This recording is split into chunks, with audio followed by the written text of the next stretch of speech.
തദ്ദേശ തെരഞ്ഞെടുപ്പിലെ സീറ്റ് വിഭജനത്തെ ചൊല്ലി BDJS BJP തർക്കം രൂക്ഷമാകുന്നു. പല സ്ഥലങ്ങളിലും ഒറ്റയ്ക്ക് മത്സരിക്കാനുള്ള നീക്കത്തിലാണ് BDJS. കോട്ടയത്തെ BDJSനെ തഴയുന്നുവെന്ന് കാട്ടി പള്ളിക്കത്തോട് പഞ്ചായത്തിൽ ഒറ്റയ്ക്ക് മത്സരിക്കാൻ തീരുമാനമായി.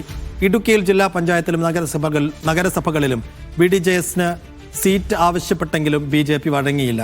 എറണാകുളത്ത് ആവശ്യപ്പെട്ട സീറ്റ് ലഭിക്കാത്തതിൽ പ്രതിഷേധിച്ച് NDA സ്ഥാനാർത്ഥി പ്രഖ്യാപന ചടങ്ങിൽ നിന്ന് BDJS നേതാക്കൾ ഇന്നലെ ഇറങ്ങിപ്പോയിരുന്നു.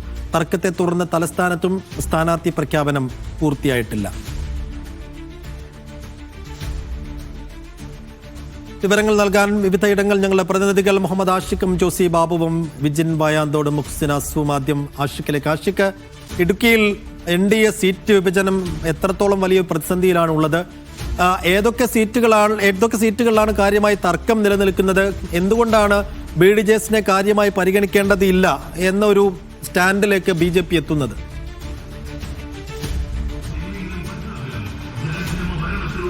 തീർച്ചയായും സൈഫുദ്ദീൻ, അത് പരിശോധിക്കുമ്പോൾ BDJSനെ പരമാവധി അവഗണിക്കുക എന്നുള്ള നിലപാടാണ് BJP ഈ കഴിഞ്ഞ തവണകളിലെല്ലാം തന്നെയും സ്വീകരിച്ചു വന്നിട്ടുള്ളത്. പ്രത്യേകിച്ച് ഇടുക്കി ജില്ലയിൽ ഒരിടത്തും തന്നെ നഗരസഭകളിലോ ജില്ലാ പഞ്ചായത്തിലോ ഒരിടത്തും BDJSന് സീറ്റ് NDAയിൽ നൽകിയിരുന്നില്ല. പക്ഷേ ഗ്രാമപഞ്ചായത്തുകളിൽ നിരവധി ഇടങ്ങളിൽ മത്സരിക്കുകയും ശക്തി തെളിയിക്കുകയും ചെയ്തിട്ടുണ്ട് BDJS എന്നുള്ളത് യാഥാർത്ഥ്യമാണ്. കൂടാതെ SNDPക്ക് വലിയ സ്വാധീനമുള്ള പോക്കറ്റുകൾ ഹൈറേഞ്ച് മേഖലകളിലെല്ലാം ഉണ്ട് എന്നുള്ളതാണ്. NDAക്ക് വലിയൊരു കരുത്തു കൂടിയാണ് BDJSന്റെ ഒരു സാന്നിധ്യം ഇടുക്കി ജില്ലയിൽ. പക്ഷേ സീറ്റ് വീതം വെപ്പിലേക്ക് വരുമ്പോഴേക്കും BDJSനെ പരമാവധി ഒഴിവാക്കാനുള്ള ശ്രമമാണ് BJP നടത്തുന്നത്. ഇന്നലെ തൊടുപുഴയിൽ വെച്ച് ചേർന്ന NDA യോഗത്തിൽ BDJS മുന്നോട്ട് വെച്ച് ആവശ്യങ്ങളൊന്നും തന്നെയും അംഗീകരിക്കാൻ BJP തയ്യാറായില്ല എന്നുള്ളതാണ്. അതിനെ തുടർന്ന് ആ യോഗം അലസിപ്പിരിയുകയാണ് ഉണ്ടായത് എന്നുള്ളതാണ്. ജില്ലയുടെ തെരഞ്ഞെടുപ്പ് ചുമതലയുള്ള പ്രഭാരി നാരായണൻ നമ്പൂതിരി അടക്കം ഇന്ന് തൊടുപുഴയിൽ കേന്ദ്രീകരിക്കുന്നുണ്ട്. പ്രത്യേകിച്ച് BJPയുടെ കോർ കമ്മിറ്റി യോഗം അടക്കം ചേർന്ന ഈ പ്രതിസന്ധി പരിഹരിക്കാനുള്ള ചർച്ചകളിലേക്ക് ഈ ഘട്ടത്തിൽ കടന്നിട്ടുണ്ട് എന്നുള്ളതാണ്. ജില്ലാ പഞ്ചായത്തിൽ 3 ഡിവിഷനുകളിലേക്ക് മത്സരിക്കണമെന്ന ആവശ്യമാണ്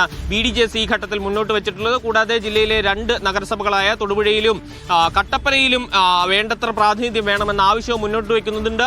തൊടുപുഴയെ സംബന്ധിച്ചിടത്തോളം BJPക്ക് വലിയ ശക്തിയുള്ള കേന്ദ്രമാണ്. 8 വാർഡുകളിലേക്ക് അടക്കം ജയിച്ചിട്ടുള്ള സാഹചര്യമുണ്ട്. ആ ഇടങ്ങളിൽ ഒരു വലിയ പ്രാധാന്യം തങ്ങൾക്ക് കൂടി വേണമെന്നുള്ള ആവശ്യം BDJS മുന്നോട്ട് വയ്ക്കുന്നുണ്ട്. പക്ഷേ അത് അംഗീകരിച്ച് നൽകാൻ BJP കഴിഞ്ഞ മുന്നണി യോഗത്തിൽ തയ്യാറായിട്ടില്ല എന്നുള്ളതാണ്. ഈ പശ്ചാത്തലത്തിലാണ് ഒറ്റയ്ക്ക് മത്സരിക്കാനുള്ള തീരുമാനത്തിലേക്ക്, അത്തരം കാര്യങ്ങളിലേക്ക് കൂടി ഇടുക്കിയിലെ BDJS കടക്കുന്നത്. സംസ്ഥാനത്ത് മറ്റിടങ്ങളിലെല്ലാം തന്നെ ഉണ്ടായതുപോലെ ഇടുക്കിയിലും ഒറ്റയ്ക്ക് നിൽക്കേണ്ട സാഹചര്യം ഉണ്ടായാൽ ആ നിലയിൽ തന്നെ നടപടിയുമായി മുന്നോട്ട് പോകും എന്നാണ് BDJSന്റെ ജില്ലാ നേതൃത്വം പറയുന്നത്. ആ വിഷയത്തിൽ ഇന്ന് സംസ്ഥാന നേതൃത്വമായ ആലോചനകൾ നടക്കുന്നുണ്ട്. ഒരുപക്ഷെ ഇന്ന് വൈകുന്നേരത്തോടുകൂടി ആ വിഷയത്തിൽ ഒരു തീരുമാനമുണ്ടായേക്കാം.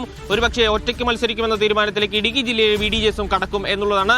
ഇത് NDA സഖ്യത്തെ സംബന്ധിച്ച് വലിയ പ്രതിസന്ധി ഇടുക്കി ജില്ലയിൽ ഉണ്ടാകുമെന്നത് വ്യക്തമാണ്. അത് കാരണം BDJS വളരെ പ്രധാനപ്പെട്ട ഒരു ഘടകകക്ഷിയാണ് ഇടുക്കി ജില്ലയെ സംബന്ധിച്ചിടത്തോളം NDAയിൽ എന്നുള്ളതാണ്. കാരണം വലിയൊരു വോട്ട് ഷെയർ BDJSന് ഇടുക്കി ജില്ലയിൽ ഉണ്ട് എന്ന് തന്നെ കണക്കാക്കപ്പെടുന്നു. അതുകൊണ്ടാണ് ഒറ്റയ്ക്ക് നിൽക്കാനുള്ള നീക്കത്തിലേക്ക് BDJS സധൈര്യം മുന്നോട്ട് പോകുന്നത്. അതുമാത്രമല്ല, ഹൈറേഞ്ചിലെ പല പഞ്ചായത്തുകളിൽ നിർണായക ശക്തിയായി ഒറ്റ സീറ്റുകളിൽ മാത്രമാണ്, വാർഡുകളിൽ മാത്രമാണ് ജയിച്ചിട്ടുണ്ടെങ്കിലും പലയിടങ്ങളിലും അധികാരം നിർണ്ണയിക്കുന്ന തരത്തിലേക്ക് BDJS അംഗങ്ങൾ മാറിയ സാഹചര്യം കൂടിയാണ്. ആ പശ്ചാത്തലമൊക്കെ കൂടി പരിഗണിച്ചുകൊണ്ടാണ് ഈ നിലയിൽ ഒരു ഒറ്റയ്ക്ക് മത്സരിക്കുക എന്ന ആലോചന ഈ ഘട്ടത്തിൽ BDJS മുന്നോട്ട് വയ്ക്കുന്നത്. ഈ കാര്യത്തിൽ ഇന്ന് വൈകുന്നേരത്തോടുകൂടി ഒരു തീരുമാനമാകും എന്നാണ് കണക്കാക്കപ്പെടുന്നത്. നാളെ വീണ്ടും NDA മുന്നണി യോഗം ചേരുന്നുണ്ട്. ആ ഘട്ടത്തിൽ ഈ വിഷയം ഒറ്റയ്ക്ക് മത്സരിക്കാൻ ആണ് തീരുമാനം എന്നുള്ള വിഷയം BDJS മുന്നണിക്കുള്ളിൽ ഉന്നയിക്കും. എന്നിട്ടും തങ്ങളുടെ ആവശ്യം അംഗീകരിച്ച് കിട്ടിയിട്ടില്ല എന്നുണ്ടെങ്കിൽ ഉറപ്പായും ഒറ്റയ്ക്ക് മത്സരിക്കാനുള്ള നീക്കത്തിലേക്ക് കടക്കും എന്നാണ് BDJS നേതൃത്വം പറയുന്നത്. ഈ പ്രശ്നം പരിഹരിക്കാനുള്ള കർശന ഇടപെടലുകൾ, കൂടിയാലോചനകളൊക്കെയും ഈ ഘട്ടത്തിൽ BJPയുടെ ഭാഗത്തുനിന്നുണ്ടാകുന്നത്. BJPയുടെ